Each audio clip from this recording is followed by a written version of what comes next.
wassalatu wassalamu ala asyrafil anbiya'i wal mursalin wa ala alihi wa sahbihi ajma'in, amma ba'd.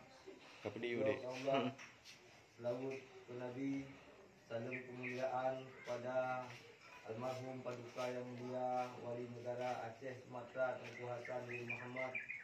Salam kemuliaan kepada Panglima Perang Danau Tengku Abdullah bin Syafi'i. Salam kemuliaan kepada Tengku Ishaq bin Muhammad Daud. Salam kemuliaan kepada seluruh para syuhada Perang Aceh Merdeka yang keawai ditinggai kita. Salam kemuliaan kepada seluruh pejuang-pejuang yang kehadir di tempat yang berbahagianya. Alhamdulillah, kita nyo Pak Uronyo mantang katemeng meduk-duk mantang katemeng semiki Pak Uro ulang tun 13 tun meninggai 13 tun gua ni Pak Allah Subhanahu wa taala wali negara Aceh Sumatera Tengku Hassan bin Muhammad.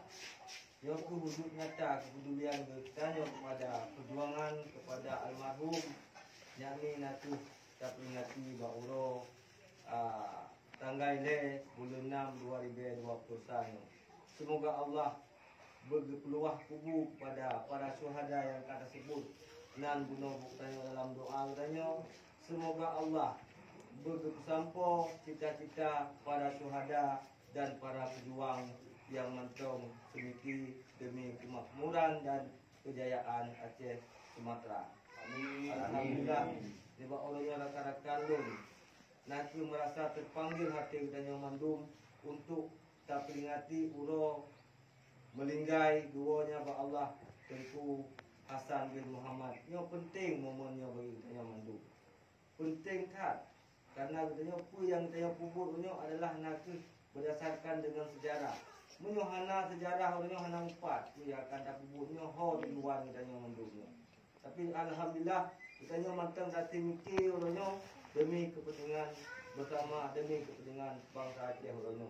Karena tinggal lu orangnya nak padu-padu bro. Sebab kamu orangnya merupakan lepasan daripada komando pusat, yakni murid langsung daripada Tengku Abdullah Syafi'i. Panglima katanya memang panglima yang